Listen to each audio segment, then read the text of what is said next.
Citra dan Riko baru menikah kurang dari 6 bulan. Ketika pernikahan mereka berlangsung, banyak orang yang memuji mereka sebagai pasangan yang serasi. Riko adalah pria yang tampak sempurna di mata banyak orang. Ia penyayang, perhatian, dan memiliki pekerjaan yang mapan. Citra, di sisi lain, adalah wanita yang cerdas, pekerja keras, dan penuh kasih sayang. Mereka sering menghabiskan waktu berdua di rumah, berbicara tentang rencana masa depan mereka, serta berbagi tawa yang membuat hubungan mereka tampak seperti dongeng. Riko selalu menunjukkan sisi terbaiknya, memberikan kejutan-kejutan kecil, dan selalu memastikan Citra merasa istimewa. Citra, meskipun kadang merasa terlalu dimanjakan, tetap merasa bahagia karena Riko selalu ada untuknya. Semua tampak sempurna. Namun, meskipun begitu, ada sesuatu yang mulai mengganggu pikiran Citra. Ia memiliki adik kandung bernama Tika yang berusia 2 tahun lebih muda darinya. Tika adalah perempuan yang ceria dan sangat dekat dengan Citra. Mereka berdua sering berbicara panjang lebar, berbagi rahasia, bahkan melakukan banyak kegiatan bersama. Tika juga sering datang ke rumah mereka, dan Citra tidak pernah merasa cemas akan hal itu. Bagaimanapun, mereka adalah saudara perempuan, dan Citra percaya sepenuhnya pada Tika. Pada awalnya, tidak ada yang mencurigakan antara Riko dan Tika. Mereka sering mengobrol ringan, tertawa bersama, bahkan kadang menonton film berdua. Citra berpikir bahwa ini hanya bagian dari kebersamaan keluarga yang sehat. Namun, akhir-akhir ini, ada yang sedikit berubah.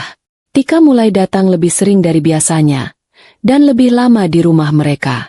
Bahkan terkadang, ia tinggal lebih lama setelah Riko pulang kerja, sementara Citra harus pergi keluar kota untuk urusan pekerjaan. Riko, yang biasanya hanya menghabiskan waktu bersama Citra, mulai lebih banyak bercakap dengan Tika. Mereka tampak semakin akrab, lebih dari sebelumnya. Citra berusaha untuk tidak berpikiran buruk, namun perasaan cemas itu semakin membesar. Citra mulai merasakan ada yang berbeda pada cara Riko memperlakukan Tika. Dia tidak hanya sekadar sopan atau ramah, tetapi lebih dari itu. Ada kedekatan yang tidak dapat dijelaskan. Riko tampak lebih sering mengingat hal-hal kecil tentang Tika, seperti makanan favoritnya, atau film yang ia suka. Tika, di sisi lain, sepertinya tidak bisa lepas dari Riko, selalu berusaha lebih lama berada di dekatnya. Meskipun begitu, Citra berusaha untuk tetap tenang dan tidak berpikiran buruk. Suatu malam, Citra kembali dari luar kota lebih awal. Ia merasa lelah dan ingin segera beristirahat, tetapi ketika memasuki rumah, ia merasa ada yang aneh. Suara tawa datang dari ruang tamu, suara tawa Riko dan Tika. Citra memasuki ruang tamu dan menemukan mereka duduk berdua di sofa, menonton sebuah acara televisi, sangat akrab dan terlihat nyaman. Riko, yang biasanya lebih memperhatikan Citra, kini tampak lebih tertarik dengan Tika. Tika menoleh ke Citra dan memberikan senyuman yang terlihat sedikit canggung. "Kak, kamu pulang?" Tika bertanya dengan nada ceria. Citra memaksakan senyuman dan menjawab, "Iya, aku pulang lebih awal hari ini." Citra mencoba untuk tidak menunjukkan perasaan cemas yang mulai melanda hatinya.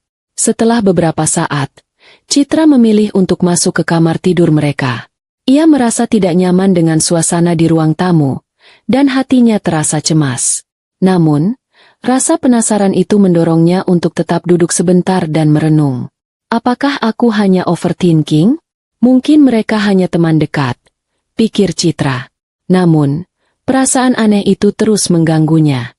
Beberapa hari kemudian, saat Riko sedang bekerja dan Tika masih berada di rumah mereka, Citra memutuskan untuk pergi ke kamar tidur dan memeriksa beberapa hal.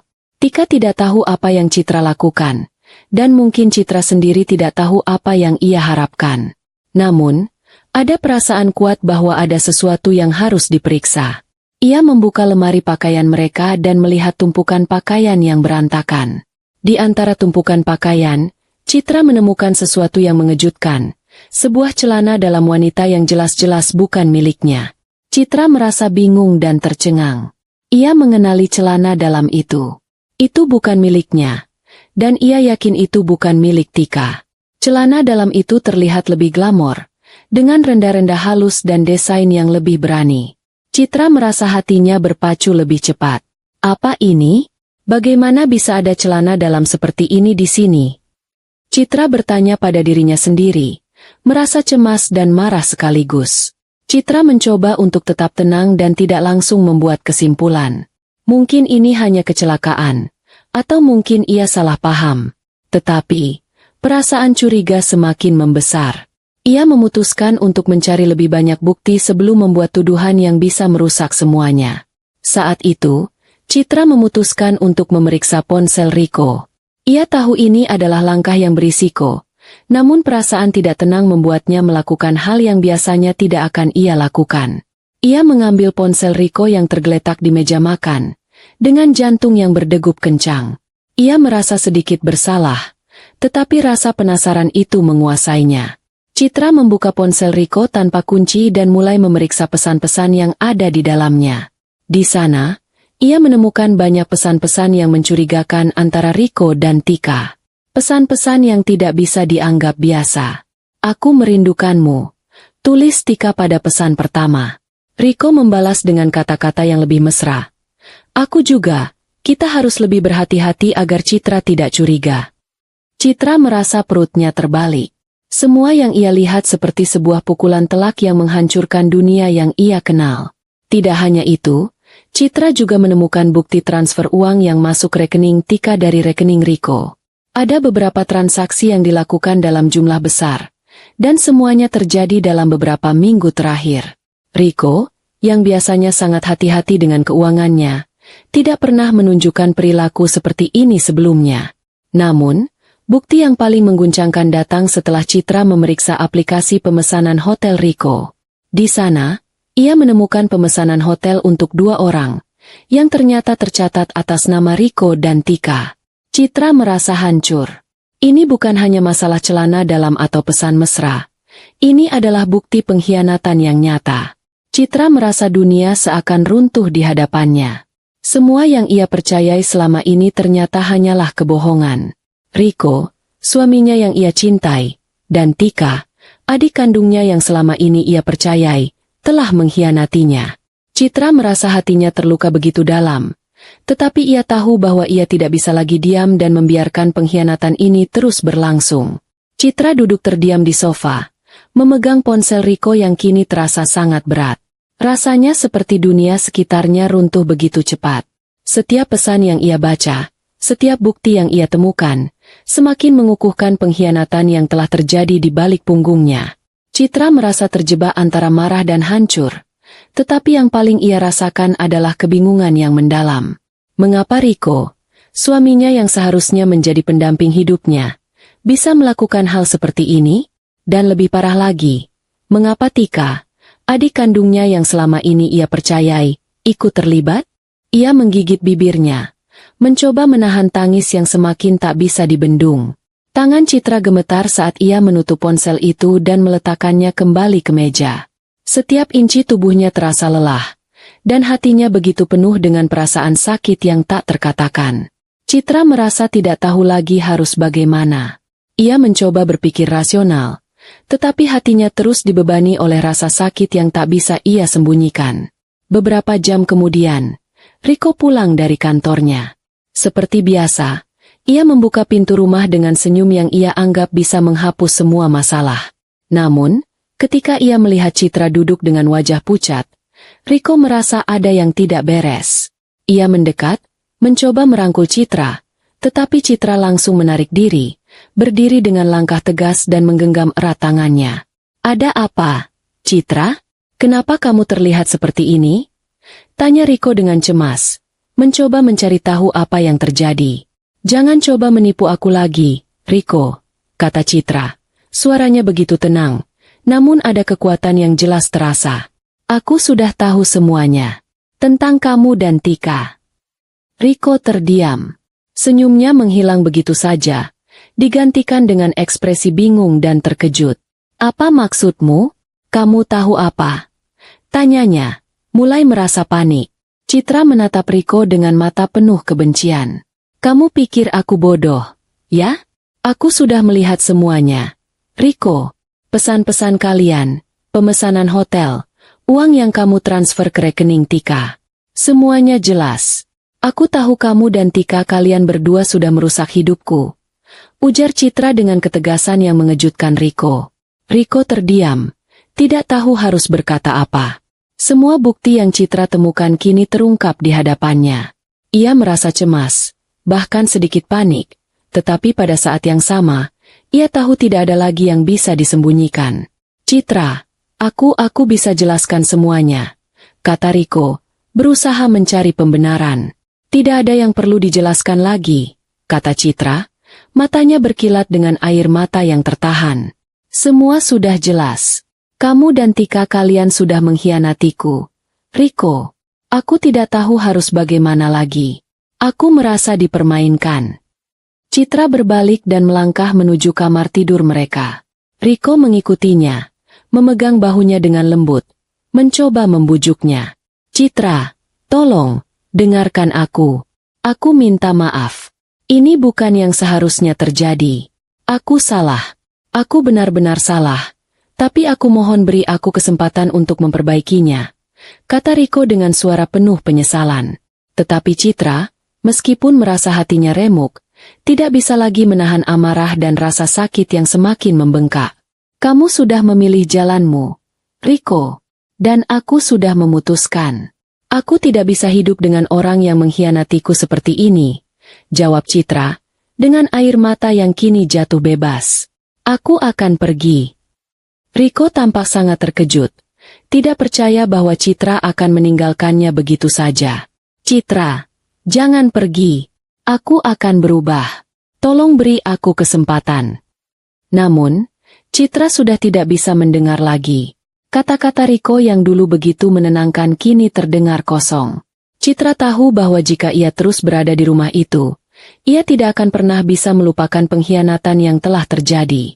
Citra berbalik dan tanpa berkata apa-apa lagi, ia mulai mengemas barang-barangnya.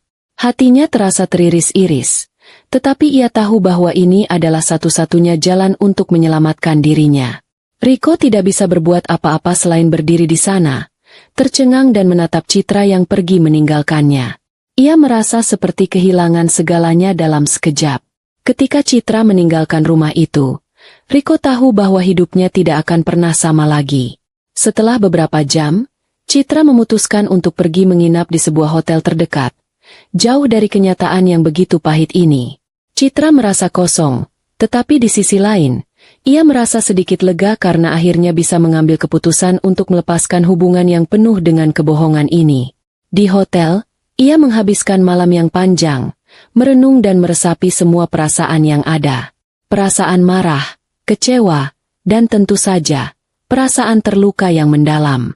Keesokan harinya, Citra menghubungi pengacara dan mulai mengambil langkah-langkah hukum untuk mengajukan perceraian.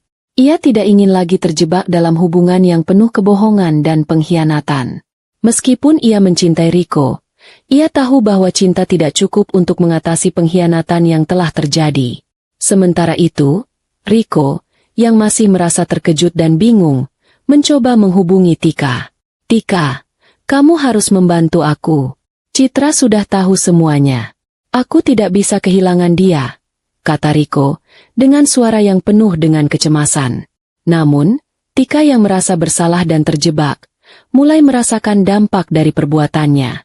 Riko, aku tidak tahu harus berkata apa. Aku sudah merusak semuanya, kata Tika, dengan suara penuh penyesalan.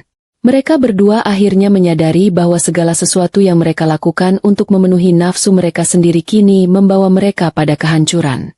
Tika merasa terperangkap dalam rasa bersalah yang semakin berat, dan Riko juga merasa semakin terisolasi.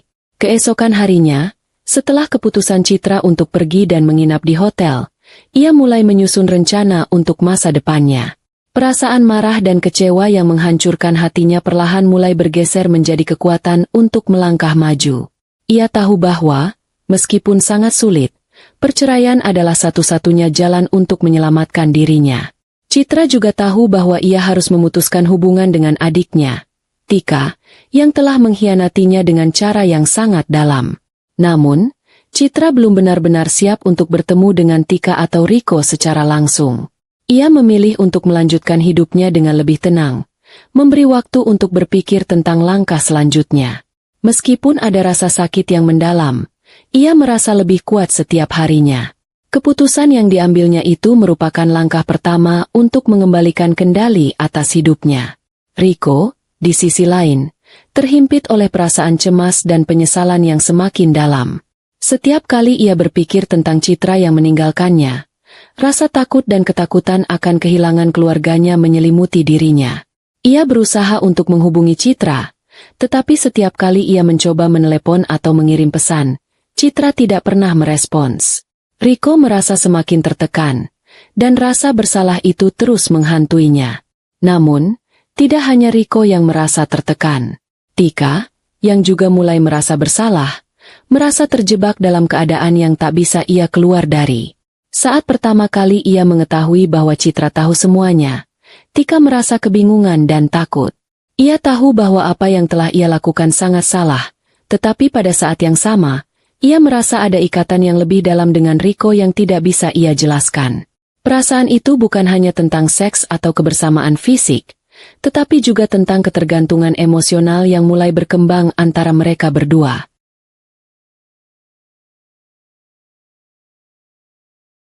Pada suatu malam, Rico mengundang Tika untuk berbicara. Mereka bertemu di sebuah kafe yang sepi, tempat yang biasa mereka kunjungi untuk berbicara dengan lebih bebas. Rico duduk dengan wajah muram, sementara Tika duduk di depannya, tampak cemas. Rico menghela napas panjang. Tika, ini sudah terlalu jauh.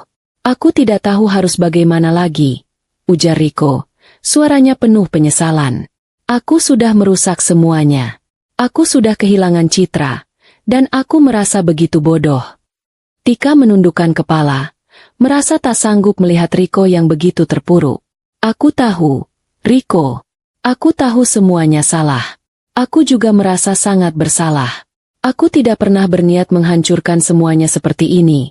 Tapi aku juga tidak bisa berhenti merasa terikat padamu. Aku tidak tahu kenapa, Rico, ujar Tika dengan suara rendah, penuh penyesalan. Rico menatap Tika dengan tatapan kosong. Kita telah menghancurkan hidup Citra.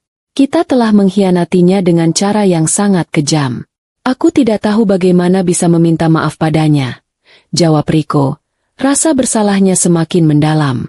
Tika mengangguk. Air mata mulai mengalir di pipinya. Aku tidak tahu bagaimana menjelaskan semuanya padanya. Aku merasa sangat buruk, tapi aku juga merasa seperti terperangkap, kata Tika. Suaranya hampir tak terdengar.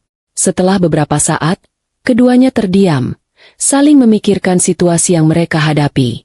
Pada saat yang sama, mereka menyadari bahwa rasa bersalah mereka tidak akan mengubah apa yang telah terjadi. Mereka tidak bisa kembali ke masa lalu.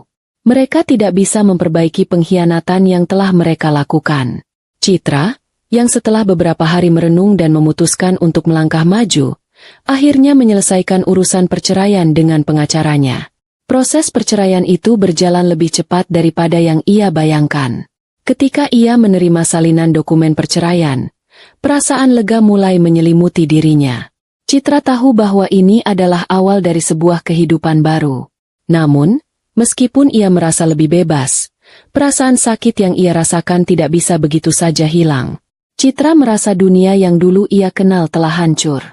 Semua kenangan indah bersama Rico dan Tika kini tampak seperti sebuah kebohongan besar. Citra merasa bahwa ia tidak lagi bisa mempercayai siapapun. Satu hal yang lebih menyakitkan bagi Citra adalah kenyataan bahwa adiknya, Tika, yang telah ia anggap sebagai sahabat sejatinya, ikut terlibat dalam pengkhianatan yang begitu besar. Citra tidak tahu bagaimana harus menghadapi Tika setelah semuanya terbongkar. Ia merasa sangat bingung dan kesal. Namun, meskipun perasaan itu begitu kuat, Citra tahu bahwa ia harus melepaskan mereka dan fokus pada dirinya sendiri. Beberapa minggu setelah perceraian, Citra mulai menemukan kembali dirinya. Ia fokus pada karirnya, mengembangkan bisnis yang telah lama ia impikan. Walaupun awalnya terasa berat, Citra perlahan mulai menikmati kesuksesan yang diraihnya. Bisnisnya berkembang pesat, dan Citra merasa bangga dengan apa yang telah ia capai. Namun, Kehidupan Citra tidak hanya dipenuhi dengan pekerjaan. Dalam perjalanannya mencari kebahagiaan baru, Citra bertemu dengan seseorang yang membuat hatinya kembali terbuka. Namanya Dimas, seorang duda yang memiliki kepribadian yang lembut dan pengertian. Dimas bukanlah pria yang sempurna, tetapi ia sangat menghargai Citra dan selalu mendukungnya dalam setiap langkah hidupnya. Dimas dan Citra mulai menjalin hubungan yang lebih dekat, dan meskipun mereka belum sepenuhnya melangkah ke hubungan yang lebih serius, Citra merasa bahagia karena ia bisa merasakan cinta yang sehat dan penuh rasa hormat. Dimas, meskipun lebih tua darinya, tidak pernah menuntut lebih dari yang Citra mampu berikan. Ia menghormati Citra dan selalu memberi ruang bagi Citra untuk berkembang. Sementara itu, Riko dan Tika harus menghadapi kenyataan bahwa hubungan mereka tidak pernah benar-benar dapat dipertahankan. Karma datang dalam bentuk kehidupan yang penuh dengan penyesalan. Tika mulai merasa terasing, sementara Riko merasakan kehancuran emosional yang semakin dalam. Mereka kehilangan segalanya, termasuk kepercayaan dan keluarga yang mereka hancurkan. Setelah Citra melangkah pergi dari kehidupan Riko dan Tika, keduanya merasakan dampak dari perbuatan mereka. Walaupun mereka mencoba untuk memperbaiki hubungan di antara mereka, kenyataannya jauh lebih sulit dari yang mereka bayangkan. Pengkhianatan yang mereka lakukan telah mengubah segalanya, terutama bagaimana mereka memandang diri mereka sendiri dan hubungan mereka. Riko merasa terjebak dalam lingkaran penyesalan yang tak ada habisnya. Setelah perceraian dengan Citra, hidupnya mulai terasa kosong. Bisnisnya yang dulu berkembang pesat kini mulai goyah. Ia tidak bisa fokus pada pekerjaan, selalu dibebani rasa bersalah atas perbuatannya terhadap Citra. Pikirannya selalu teralihkan pada kenangan indah bersama Citra, pada masa-masa ketika semuanya masih baik-baik saja, sebelum semua kebohongan dan pengkhianatan itu datang. Namun, lebih dari itu, Riko merasa kehilangan dalam dirinya. Ia tidak bisa lagi berbicara dengan Tika seperti dulu. Meskipun mereka tetap berhubungan, ada jarak yang kini memisahkan mereka. Riko mulai merasakan bahwa hubungan dengan adik istrinya itu tidak lagi bisa dilanjutkan. Ada ketegangan yang terus tumbuh di antara mereka. Tika, yang semula merasa bahwa hubungannya dengan Riko adalah hal yang tak bisa dijelaskan, mulai merasakan dampak karma dari perbuatannya. Tika merasa cemas dan terasing.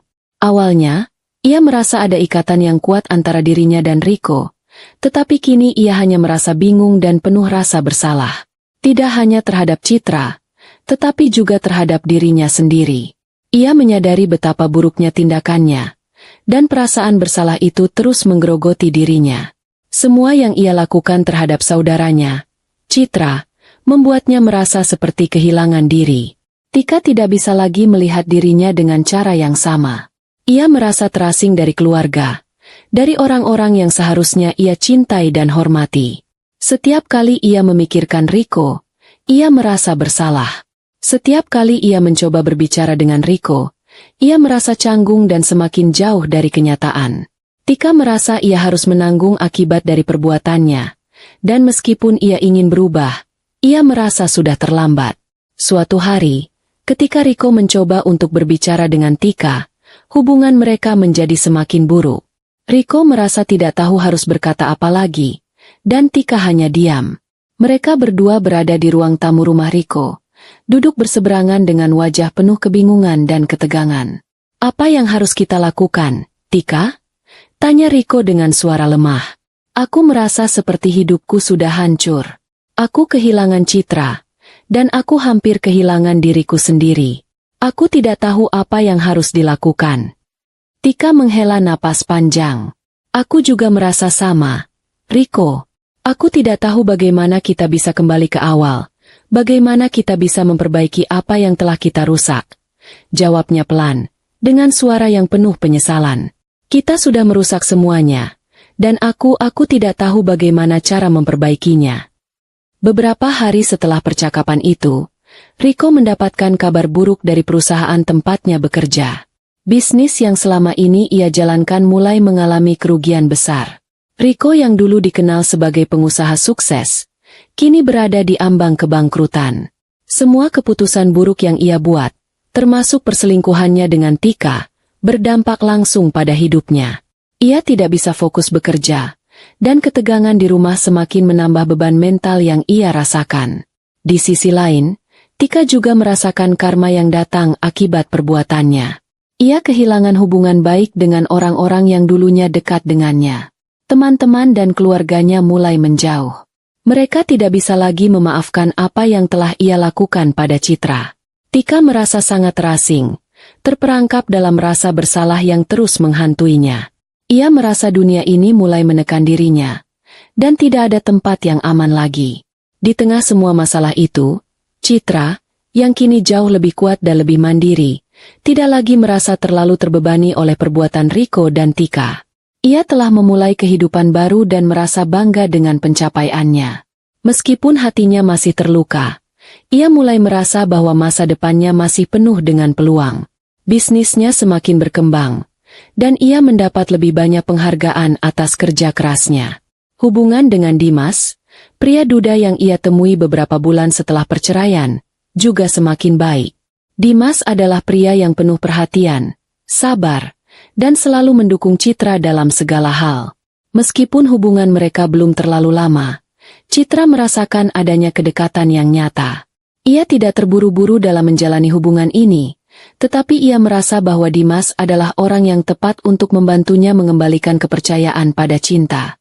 Citra menyadari bahwa meskipun kehidupannya pernah dihancurkan oleh pengkhianatan, ia memiliki kekuatan untuk bangkit dan menemukan kebahagiaannya sendiri. Ia memilih untuk tidak membiarkan masa lalunya menentukan siapa dirinya di masa depan. Ia tahu bahwa kebahagiaannya bukan bergantung pada orang lain, melainkan pada dirinya sendiri.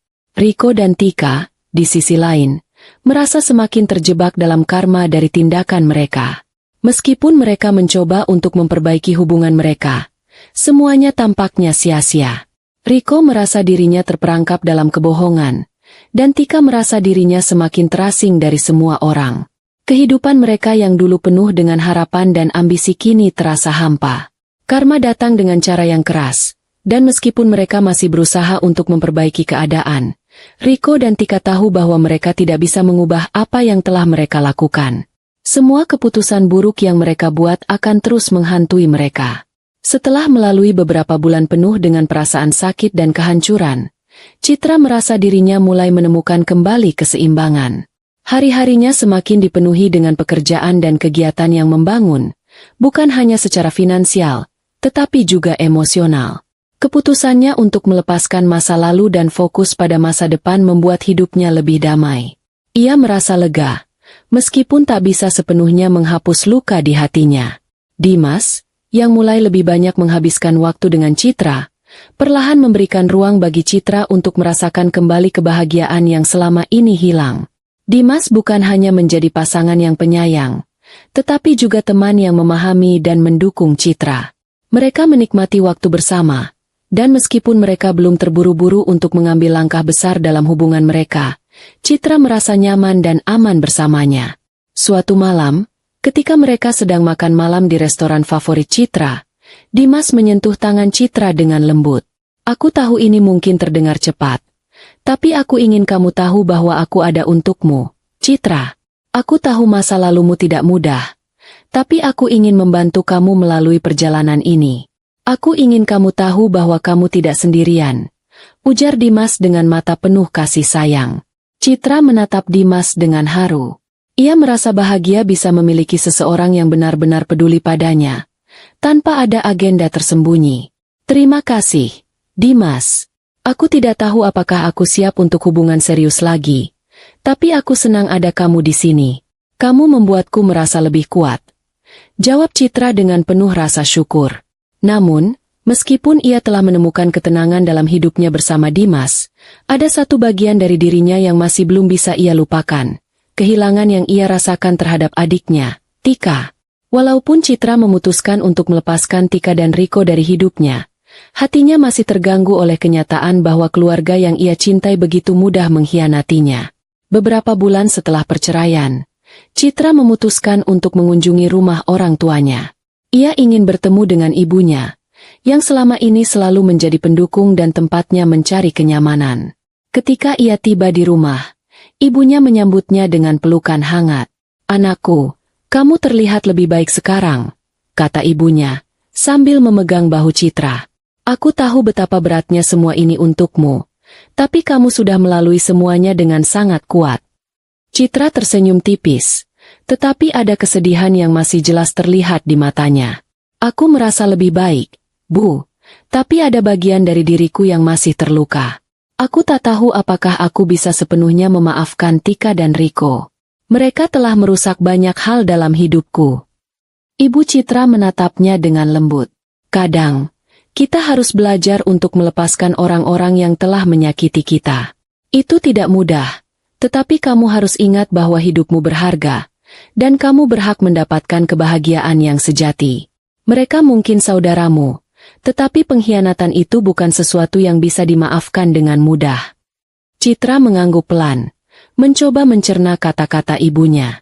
Meskipun ia tahu bahwa melepaskan Tika dan Riko dari hatinya adalah langkah yang tepat, itu bukan berarti ia tidak merasakan perasaan kehilangan. Dalam hatinya, ia masih merindukan kehadiran adiknya, meskipun ia tahu bahwa hubungan mereka tidak akan pernah sama lagi. Di sisi lain, Riko dan Tika tidak bisa begitu saja melupakan akibat dari perbuatan mereka. Riko, yang kini kehilangan segala sesuatu yang berharga dalam hidupnya, mencoba mencari jalan untuk memperbaiki diri. Tetapi meskipun ia merasa penyesalan yang mendalam, rasa bersalah yang terus menggerogoti dirinya membuat segala sesuatunya terasa sangat sulit.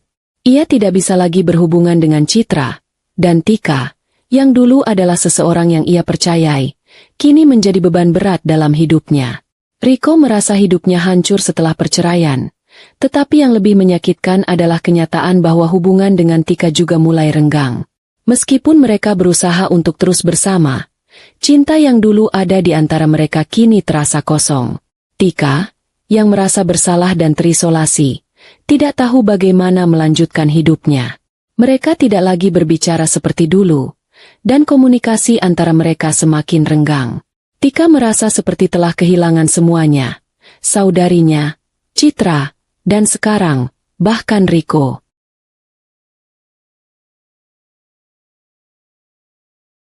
Sementara itu, Tika mulai merasakan dampak dari perbuatannya dengan cara yang sangat nyata. Dia mengunjungi seorang terapis untuk membantu dirinya menghadapi perasaan bersalah yang semakin berat. Namun, meskipun dia berusaha untuk memperbaiki diri, rasa bersalah itu terus menghantui langkah-langkahnya. Dia tahu bahwa apa yang telah terjadi tidak bisa diubah, dan ia tidak tahu bagaimana mencari jalan kembali. Tika bahkan mulai merasa kehilangan dirinya sendiri. Dalam upaya untuk mencari kedamaian, ia mulai menyendiri dan jauh dari kehidupan sosial. Teman-temannya semakin menjauh, dan dia merasa kesepian. Meskipun ia berusaha untuk memaafkan diri sendiri, perasaan itu tidak kunjung datang. Citra, di sisi lain, mulai mendapatkan kedamaian dalam dirinya. Ia terus fokus pada bisnisnya, yang semakin berkembang. Ia bahkan mulai berencana untuk memperluas usahanya keluar kota. Bisnis yang telah ia bangun dengan penuh perjuangan itu kini memberi dampak yang besar dalam hidupnya. Citra merasa bangga dengan pencapaiannya dan semakin yakin bahwa ia bisa menjalani hidup tanpa tergantung pada orang lain. Suatu hari, setelah beberapa bulan berjalan, Citra menerima tawaran untuk membuka cabang baru bisnisnya di kota lain. Tawaran itu datang dengan peluang yang sangat besar, dan Citra merasa bahwa ini adalah kesempatan yang sudah lama ia tunggu. Meskipun ia tahu bahwa keputusan ini akan mengubah banyak hal dalam hidupnya, ia merasa siap untuk menghadapi tantangan baru. Di akhir tahun, Citra memutuskan untuk menjalani perjalanan pribadi yang sudah lama ia impikan. Bersama Dimas, ia merencanakan liburan panjang ke luar negeri, untuk merayakan kebahagiaan baru yang mereka temui bersama. Citra tahu bahwa meskipun perjalanannya tidak mudah, ia kini memiliki kebahagiaan yang sejati, yang berasal dari dirinya sendiri. Meskipun masa lalunya tidak bisa dihapus, Citra kini merasa lebih bebas. Ia telah melepaskan rasa sakit dan kekecewaan, dan sekarang ia siap untuk menjalani hidup baru dengan penuh harapan dan optimisme. Dengan Dimas di sisinya, ia merasa bahwa masa depannya penuh dengan kemungkinan yang tak terbatas. Citra dan Dimas menikmati perjalanan mereka ke luar negeri dengan penuh kebahagiaan dan rasa syukur. Perjalanan itu adalah simbol dari awal baru bagi Citra, Sebuah perjalanan untuk membangun kembali hidupnya setelah semua pengkhianatan dan luka yang ia alami. Di sana, mereka menjelajahi berbagai tempat, menikmati keindahan dunia yang sebelumnya terasa terlalu jauh dari jangkauan Citra. Dalam setiap langkah mereka, Citra merasa seperti dirinya sedang melangkah ke babak baru yang lebih cerah. Mereka mengunjungi kota-kota kecil yang penuh dengan sejarah, berbicara tentang impian dan harapan mereka untuk masa depan. Dimas selalu mendukung Citra, mendengarkan dengan penuh perhatian, dan menawarkan cinta serta ketulusan yang tidak pernah ia dapatkan sebelumnya. Citra merasa nyaman dengan Dimas, lebih dari yang ia harapkan. Meskipun mereka belum terlalu lama bersama, Citra merasa bahwa hubungan ini adalah sebuah kesempatan kedua untuk merasakan cinta yang tulus dan mendalam. Sementara itu, di sisi lain dunia, kehidupan Riko dan Tika semakin hancur. Riko yang mulai menanggapi kehidupannya dengan lebih serius merasa terperangkap oleh masa lalunya. Ia mencoba memulai usaha baru untuk memperbaiki keadaan finansialnya, tetapi semuanya terasa sia-sia. Perusahaan yang ia bangun hampir bangkrut, dan setiap kali ia mencoba meraih kesuksesan, rasa bersalah yang terus menghantui dirinya membuat segalanya terasa lebih sulit. Tika, yang seharusnya mendukung Riko, justru semakin terpuruk. Walaupun mereka berusaha menjaga hubungan mereka, keduanya merasa semakin terasing. Tika tidak tahu bagaimana melanjutkan hidupnya setelah semua yang terjadi. Ia merasa kesepian dan tidak tahu harus mencari kedamaian di mana lagi. Meskipun ia telah berusaha untuk memperbaiki hubungan dengan Citra, ia tahu bahwa hal itu tidak akan mungkin terjadi. Riko dan Tika merasa dunia mereka semakin sempit. Mereka tidak bisa menghindari kenyataan bahwa mereka telah menghancurkan semuanya. Riko merindukan Citra, meskipun ia tahu bahwa hubungan mereka tidak akan pernah bisa diperbaiki. Tika, di sisi lain, merasa kesepian dan terasing dari semua orang. Semua keputusan buruk yang mereka buat kini mempengaruhi kehidupan mereka dengan cara yang sangat nyata.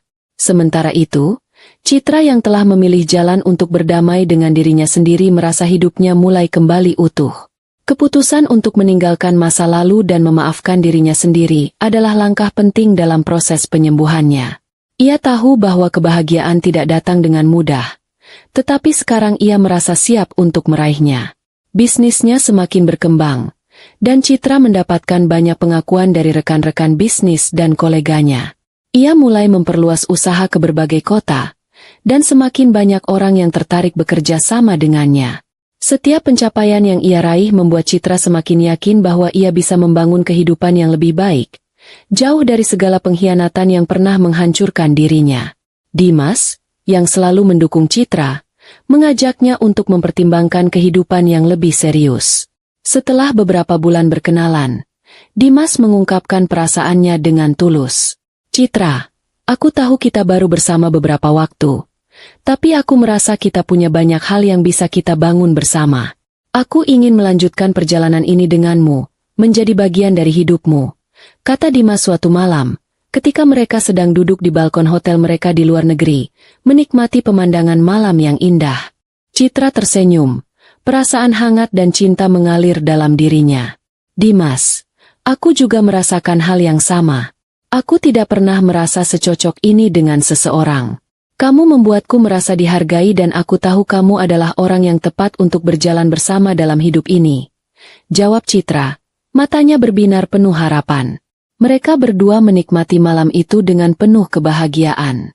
Citra tahu bahwa meskipun ia telah melalui banyak cobaan, ia sekarang telah menemukan seseorang yang bisa berbagi kebahagiaan dan kesedihan bersamanya.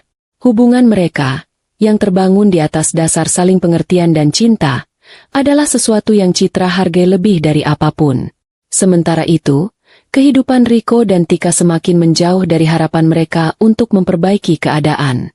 Riko berusaha menutup luka masa lalunya dengan bekerja keras, tetapi ia merasa tak pernah bisa mendapatkan kembali apa yang telah hilang. Bisnis yang dulu menjadi kebanggaan hidupnya kini hampir runtuh. Di sisi lain, Tika merasa semakin terasing. Meskipun ia mencoba untuk menghubungi keluarga dan teman-temannya, kebanyakan dari mereka sudah menjauh, tidak mau berhubungan dengan dirinya lagi setelah tahu apa yang telah terjadi. Ia merasa hidupnya tidak ada arti, dan semuanya tampak seperti kehancuran yang tak terhindarkan. Ketika Riko dan Tika menyadari bahwa mereka tidak bisa lagi memperbaiki hubungan mereka memilih untuk berpisah. Tidak ada lagi kebahagiaan yang bisa ditemukan dalam hubungan mereka. Meskipun perasaan cinta masih ada, semuanya terlalu terlambat untuk dipulihkan. Tika memilih untuk menjalani hidupnya sendiri, berusaha untuk mengatasi rasa bersalah yang terus menghantuinya. Riko, meskipun kesepian, mencoba mencari penghiburan dalam pekerjaan dan kehidupan sosial yang mulai kembali sepi. Mereka berdua akhirnya menyadari bahwa mereka harus menerima kenyataan bahwa mereka telah menghancurkan hidup mereka sendiri dengan pilihan yang mereka buat. Pada akhirnya, Citra memilih untuk melanjutkan hidupnya dengan penuh keyakinan. Dengan Dimas di sampingnya, ia merasa bahwa hidupnya kini berada di jalur yang benar. Ia membuktikan bahwa meskipun pengkhianatan bisa menghancurkan, ia masih bisa bangkit dan menemukan kebahagiaannya sendiri. Citra tidak lagi terikat pada masa lalu atau pengkhianatan. Ia tahu bahwa hidupnya adalah miliknya, dan ia berhak untuk bahagia. Tamat. Cerita ini mengingatkan kita bahwa dalam hidup, kita seringkali dihadapkan pada pengkhianatan dan kesulitan. Namun itu bukan akhir dari segalanya. Ketika kita mampu melepaskan yang telah lalu, kita membuka jalan untuk kebahagiaan yang lebih besar di masa depan. Citra, meskipun dilanda luka yang dalam, memilih untuk bangkit, dan dengan itu, ia menemukan kebahagiaan yang sejati.